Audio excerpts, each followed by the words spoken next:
Hi നമസ്കാരം കൂട്ടുകാരെ, താളുന്നവരുടെ പുതിയൊരു എപ്പിസോഡിലേക്ക് ഏവർക്കും സ്വാഗതം. ഇന്നത്തെ വിഭവം എന്താണെന്ന് കണ്ടല്ലോ നിങ്ങൾ.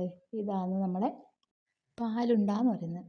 പാലിലിട്ട് വേവിക്കുന്നത് കൊണ്ടാണ് ഇതിനെ പാലുണ്ടാന്ന് പറയുന്നത്. കണ്ടില്ലേ, നല്ല തേങ്ങാപ്പാലിലായതുകൊണ്ടുണ്ടല്ലോ ഭയങ്കര ടേസ്റ്റാണ്. നല്ല അടിപൊളി പാലുണ്ട ആയിട്ട് വന്നിട്ടുണ്ട്. ഇപ്പോൾ നമ്മൾ ഉണ്ട വേവിച്ചെടുക്കാൻ വേണ്ടി ഞാൻ തേങ്ങയുടെ രണ്ടാം പാൽ എടുത്തിട്ടുള്ളതാണ്. ഒന്നാം പാൽ നമ്മൾ ലാസ്റ്റ് ഒഴിക്കുന്നതാണ്. പച്ചരി പൊടിച്ച് നമ്മൾ ചൂടുവെള്ളത്തിൽ കുറുക്കിയെടുത്തതാണ്. അപ്പോൾ അതിനൊന്ന് ഉണ്ടാക്കി വെച്ചിട്ടുള്ളതാണ്. ഇതൊന്ന് പാൽ തിളച്ച് വരുന്ന സമയത്ത് നമ്മൾ ഈ ചെറിയ ഉണ്ടകളെല്ലാം ഇതിലേക്ക് ഇട്ടിട്ട് ഈ രണ്ടാം പാലിൽ കിടന്ന് വേവണം. പാൽ നന്നായി തിളച്ച് കുറുകി വന്നിട്ടുണ്ട്. ഇനിയിപ്പോൾ നമുക്ക് ഇതിലേക്ക് നമ്മളെ ഉണ്ട ഇട്ട് കൊടുത്തിട്ട് ഒന്ന് ഈ പാലിൽ കിടന്ന് ഇത് വേവണം. അപ്പോൾ നല്ല കട്ടിപ്പാലായിട്ടുണ്ട്. ഇനിയിപ്പോൾ നമ്മൾ എടുത്ത് വെച്ചാൽ കുറച്ച് പാലും കൂടി ഇതിൻ്റെ മുകളിൽ ഒഴിച്ച് കൊടുക്കാം നമുക്ക് ലാസ്റ്റ്. എന്താ വെച്ചാൽ ഈ പാലിലെല്ലാം ഉണ്ട മുങ്ങി കിടക്കണം, എന്നെങ്കിൽ മാത്രമേ നമുക്കത് നന്നായിട്ട് വെന്ത് കിട്ടുള്ളൂ.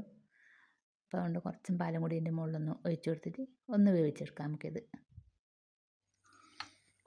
ഇതിപ്പോൾ നേരത്തെ പാലിലിട്ടിട്ട് വെന്തത് കൊണ്ട് ഉണ്ടകൾക്കെല്ലാം കുറച്ചും ബലം പിടിച്ചിട്ടുണ്ടാവും. അന്നേരം ഒന്ന് സ്പൂണിട്ട് ഇളക്കിയിട്ട് അതിനെ ഒന്ന് പാലുമായിട്ട് സെറ്റാക്കാൻ നോക്കാം.